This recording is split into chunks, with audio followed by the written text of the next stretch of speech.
भैया हार देवा का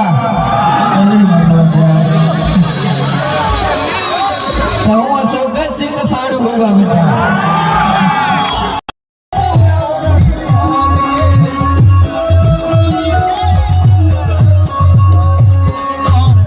पिंकी जी यदि आवाज सुन रही हो तो उत्तम विकास मंच पर आए, उनकी माता जी यहाँ आपका इंतजार कर रही है। पिंकी जी यदि मेरी आवाज सुन रही हो तो उत्तम विकास मंच के पास आए, उनकी माता जी इंतजार कर रही है।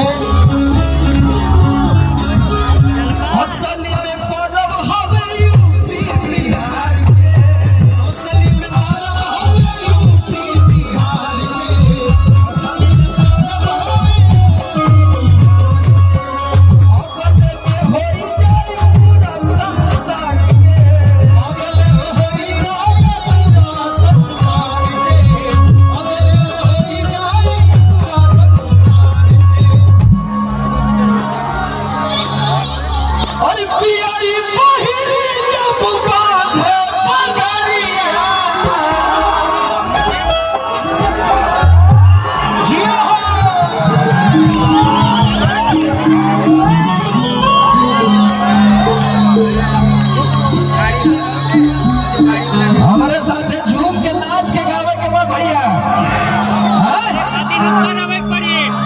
हार देवा का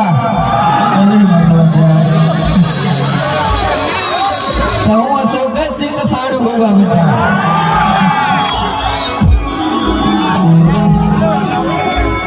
संतोषो आयल बंधुरे सतमा